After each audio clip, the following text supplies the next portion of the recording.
Bayangkan kalau kiamat tiba-tiba terjadi. Begitulah agaknya terkejutnya kita. Kiamat terjadi tapi belum sempat berbakti kepada orang tua. Dosa belum sempat meminta maaf. Silap dan salah berapa kali kita kencing di kainnya yang bersih. Berapa kali dia tidak jadi tahajud gara-gara kita menangis dari Isya sampai subuh. Pakai pengawet nangisnya.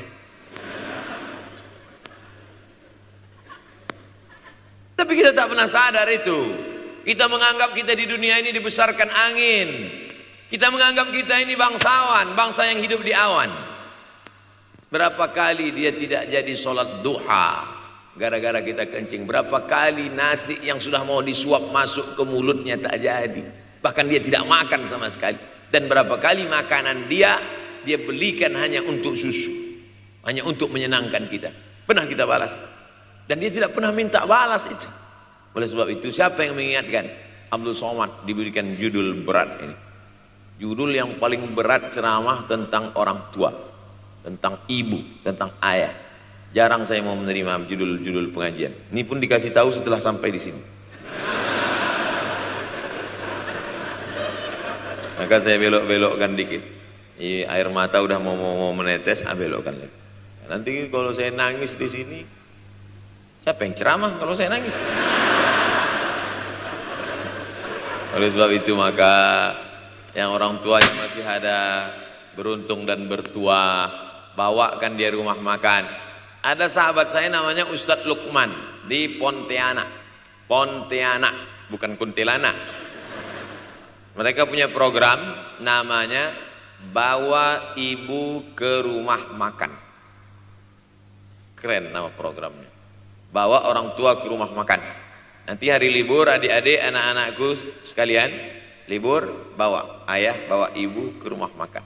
Ketika Ustadz Lukman cerita itu ke saya, Ustadz Somad kita punya program baru nih. Apa nama programnya Ustadz? Bawa ibu ke rumah makan.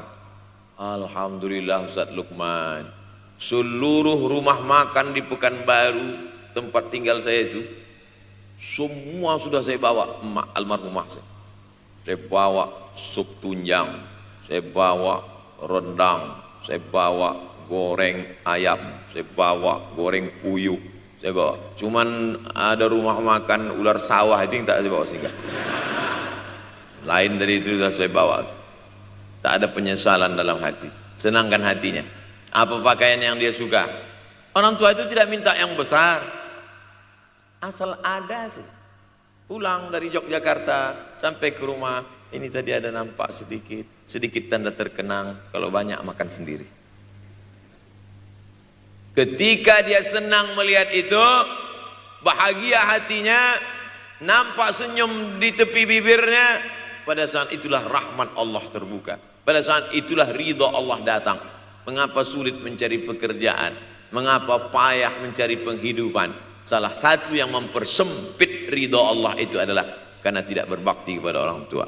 Oleh sebab itu maka judul tema yang diberikan birrul walidain, berbakti kepada orang tua, bahagiakan. Ini ada juga ini anak-anak yang sudah sukses ini, papa, mama sudah meninggal, papa jangan risau, silakan terbang ke Yogyakarta, ada adik di sana, silakan terbang ke Surabaya, ada kakak di sana, silakan terbang ke Kuala Lumpur, ada keluarga di sana, jangan hiraukan. Kata bapaknya, kalian terbangku saja kalian pikirkan, kemana aku hinggap tak kalian pikirkan. Ada sebagian orang ketika ibunya meninggal dunia, marah dia, mengamuk dia anggap kebahagiaan itu sudah hilang. Padahal membahagiakan orang tua dua-dua adalah tanggung jawab kita. Kalau dua-duanya sudah tidak ada Pak Ustadz, masih ada keluarga. Ada keluarga. Al-khalah bimasabatil saudara ibu, kakak ibu, adik ibu, sama seperti ibu. Sambung lagi silaturahim. Buat dia senang, buat dia bahagia. Man ahabba yubsatalahu fi rizqihi, siapa yang mau lapang rezekinya, wa yunsa'alahu fi atharihi, dipanjangkan umurnya, falyasil rahimahu, hendaklah dia menyambung tali silaturahim. Saya ceramah di satu kota. Sampai di kota itu saya melihat rumah besar, megah, mewah, seperti istana. Cuman saya segan mau nanya, gak mungkin saya tanya, Pak, ini hasil dari apa? Saya tengok, saya ngangguk. Kawan-kawan saya yang ikut ke situ seperti ngelihat kucing semuanya. Besar, mantap. Setelah duduk, makan, habis makan, minum, habis itu Sohibul Bait yang punya rumah pun cerita. Ustadz Abdul Somad, iya Pak, dulu ini hanya bambu-bambu yang dikasih daun, yang dikasih terpal. Tempat apa Pak? Tempat ibu saya buat pengajian.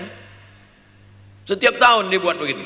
Pasang tiang-tiang kayu, pasang terpal, daun-daun, pengajian ramai. Sampai akhirnya saya berkata, Bu, pengajian kita hentikan saja, stop. Saya tidak sanggup lagi pasang tenda, pasang terpal ini. Tapi akhirnya apa kata ibu saya? Nanti setelah saya tidak ada, pengajian ini terus kamu buat. Allah bukakan pintu rezeki Ustaz Somad. Inilah yang terjadi sekarang. Saya belikan orang tua saya itu rantai, saya belikan gelang, saya belikan cincin. Bulan depan saya datang, sudah nggak ada lagi. Mana gelangnya Mak? Nggak ada. Mana rantainya Mak? Nggak ada. Mana cincinnya? Nggak ada. Kemana? Itu kan emas mahal. Sudah saya jual. Untuk apa? Untuk bersedekah ke fakir miskin. Rupanya gelangnya, rantainya itu habis dia berikan sedekah fakir miskin. Tobatkah si bapak untuk berbakti? Tidak. Bulan depan dia belikan lagi. Sampai akhirnya diberikan Allah balasan melimpah ruah. Ternyata ini rahasia dari keberhasilan hidup, karena menyenangkan hati orang tua. Saya tak sebut nama, saya tak sebut lokasi, tapi yang mau berkunjung nanti saya kasih lokasi tepatnya. Saya kasihkan nanti alamat dari Google, saya kasih. Supaya melihat secara nyata, kalaulah rezeki itu hanya diberikan kepada orang yang bersungguh-sungguh, pergi pagi pulang petang, peras keringat banting tulang, maka tentu yang kaya itu adalah sapi yang membajak dari pagi sampai sore. Kalaulah kekayaan keberhasilan itu diberikan yang paling pandai memanjat, maka tentu yang kaya itu monyet. Tapi Allah berikan kepada siapa? Yang dia ridhai. Dan penyebab ridha Allah itu adalah karena orang tua yang senang hatinya. Yang sempat durhaka, tidak sempat minta maaf, meninggal dunia dia sudah, apa boleh buat? Kau sudah booking seat di neraka. Yang sudah sempat durhaka, tidak sempat minta maaf, meninggal dunia gara-gara dia pecandu narkoba, pemabuk, pezina, mati. Orang tua dalam keadaan susah. Berapa kali saya ketemu ibu-ibu selesai pengajian, pergi saya ke tempat parkir, ibu tua 70 tahun menangis. Ibu nangis kenapa Bu? Anak saya Pak Ustadz. Kenapa dia?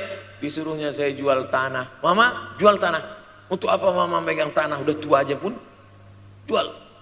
Mestinya anak itu yang menyenangkan hatinya di hari tuanya, bukan malah menyuruh jual tanahnya. Jual tanah supaya dia bisa bangun rumah, jual tanah supaya dia bisa menyekolahkan anak-anaknya. Na'udzubillah. Sudahlah tidak membahagiakan, malah menyusahkan. Ustaz, anak saya nyuruh saya jual tanah saya supaya dia senang, supaya dia dapat duit. Gimana nih Pak Ustaz?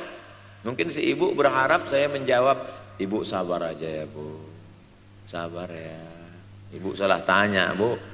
Kalau mau sabar cari ustadz lain, ada spesialis sabar, bukan saya. Begitu dia kasih tahu, anak saya maksa saya jual tanah saya, Pak Ustadz gimana? Mana alamat rumah anaknya? Mana? Saya mau datang. Mana? Anak durhaka, neraka jahanam tempat kau.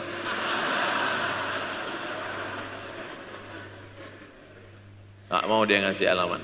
Rupanya dia takut nanti anak saya malah marah sama saya, Pak Ustadz. Saya kasihan. Mudah-mudahan Allah berikan kekuatan pada ibu. Tapi cerita ini bukan satu dua contoh kasus.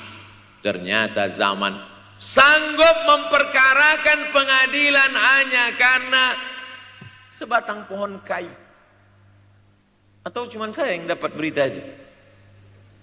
Adik-adik ada juga dapat kiriman itu? Sanggup memperkarakan sebatang pohon kayu. Padahal kalau kau jual semua kebunmu itu, belum tentu dapat menebus. Datang seorang laki-laki mengadu kepada Nabi Muhammad SAW. Ya Rasulullah, ini bapak saya ini kurang ajar sekali. Bapaknya kurang ajar? Ambilnya harta saya ya Rasulullah. Gimana ini ya Rasulullah? Apa kata Rasulullah SAW? Anta wa maluka li abik. Anta sampai ke tempat kita jadi ente. Anta wa maluka, ente, harta ente, li abik, punya bapakmu. Jangankan hartamu yang di rumah itu, dirimu pun punya bapakmu. Nabi membela, seolah-olah Nabi berkata, apa yang diambil itu belum ada apa-apanya dibandingkan melepuh kulitnya untuk memberikan engkau sesuap makanan yang halalan thayyibah. Orang yang durhaka pada orang tuanya, insya Allah anaknya juga akan durhaka kepada dia. Oleh sebab itu maka jangan pernah durhaka. Kalau sempat durhaka lalu kemudian meninggal dunia dia Pak Ustadz, sudah meninggal pun tetap masih bisa berbakti. Pertama dengan doa, kedua dengan sodakoh. Kalau kebetulan rezeki banyak sodakoh. Kalau tidak ada rezeki melimpah, doa. Bangun malam, Rabbi firli wali walidayya warhamhuma kama Rabbi firli, ya Tuhanku ampunkan aku, wali walidayya, ibu dan ayahku, warhamhuma, sayangi mereka berdua, kama, sebagaimana Rabbayani shaghira, sebagaimana mereka mendidik aku. Coba kita lihat susunan kalimatnya, seperti ada kekeliruan kalimat. Na'udzubillah, mana mungkin kalimat Allah keliru? Allah ingin menegur kita, sayangi mereka sebagaimana mereka mendidik aku. Mestinya kalimatnya kan tidak begitu, sayangi mereka sebagaimana mereka menyayangi aku. Tapi ternyata sayang belum tentu mendidik, tapi mendidik pasti sayang. Karena bunyi kalimatnya, sebagaimana mereka mendidik aku. Jadi banyak juga anak-anak ini tidak sayang karena salah didik. Disangka sayang itu dengan ngasih motor, disangka sayang itu dengan ngasih gadget, disangka sayang itu dengan ngasih transfer uang yang berlebihan. Belum tentu sayang. Dulu ada insinyur arsitek yang membangun salah satu rumah keluarga saya. Kuliahnya di Jogja, cerita dia. Dulu saya kuliah di Jogja, Ustadz Abdul Somad, insinyur. Terus teman kami sakit di kos-kosan. Kami bingung mau nelpon siapa. Akhirnya datang mobil mewah, parkir polisi, tentara, ramai. Barulah kami tahu rupanya dia anak menteri. Jadi sayang orang tua itu bukan mesti dibelikannya apartemen, dibelikannya mobil, belum tentu. Boleh jadi itu justru menjerumuskan anak. Diberikan apartemen, diberikan mobil mewah. Habis 2 bulan kena virus HIV AIDS. Tapi kalau dibuatnya kita jauh, saya yakin adik-adik kuliah di Universitas Ahmad Dahlan, ada yang dari timur Indonesia, ada yang dari Sumatera, lalu kemudian di tengah kesendirian, belum makan, uang kos belum bayar, transfer macet, datang setan berbisik, hei sebetulnya kau anak yatim piatu yang dibuang. Bukan, orang tuamu bukan tidak sayang, dia hanya sedang ingin mendidik supaya engkau menjadi anak yang mandiri. Maka nanti kalau sedang duduk termenung gitu, tiba-tiba datang bisikan, pergilah cari jembatan, terjunlah. Maka saat itu katakan dalam hatimu, lawan, hei setan. Orang tuaku sayang kepadaku, dia hanya ingin supaya aku mandiri. Ada orang tua yang salah didik kepada anak-anak, sampai mengikat tali sepatu pun anak tidak pandai. Baru mau mengikat tali sepatu, sudah diikatkan. Baru mau makan, sudah disuapkan. Akhirnya anak tidak punya keberanian untuk hidup. Harta dia punya, uang dia punya, materi dia ada, satu yang dia tidak punya, tidak ada mental.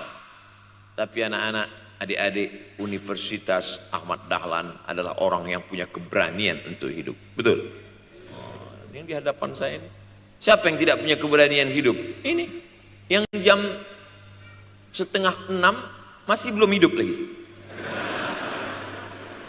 Ada ini tidak punya keberanian untuk hidup, hidupnya terlambat. Tapi mahasiswa Universitas Ahmad Dahlan punya keberanian untuk hidup. Bahkan mungkin dia lebih dulu hidup daripada saya. Lebih dulu bangun dia tadi. Alhamdulillahillazi ahyana ba'da ma amatana wa ilaihin nusyur. Tengok jam. Oh, rupanya masih jam 1, tidur lagi. Saudaraku yang dimuliakan Allah Subhanahu wa taala, maka my life, my adventure, hidup saya adalah petualangan saya. Ini yang mau kita harapkan, berani menghadapi tantangan. Ada orang yang menganggap hidup ini ya simpel-simpel aja lah Pak Ustadz. Tapi ada orang ingin hidup ini penuh dengan perjuangan. Sama seperti makanan, ada orang simpel aja, nasi, kecap, telur rebus, dah cukup. Tapi ada orang mau ada goreng ayamnya, ada rendangnya, ada supnya, ada tom yamnya, ada lengkap semua. Begitu juga hidup ini. Ada orang yang simpel aja, ambil goreng ikan, makan. Tapi ada satu lagi enggak, pergi naik mobil sampai ke tepi hutan, naik motor, habis itu nyewa speedboat sampai di tengah laut memancing. Ujung-ujungnya ikan juga.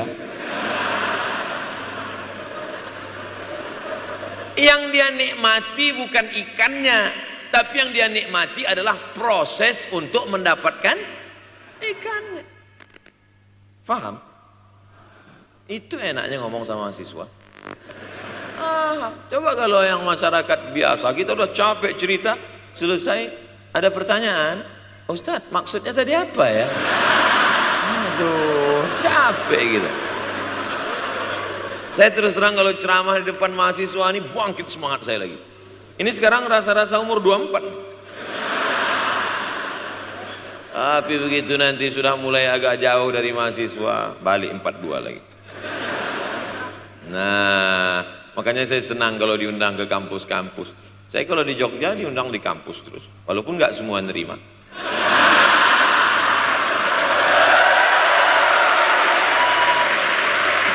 Saudara yang dimuliakan Allah Subhanahu wa taala, maka kita harus sering-sering bersama. Apa ini takbir? Takbir itu ngusir setan.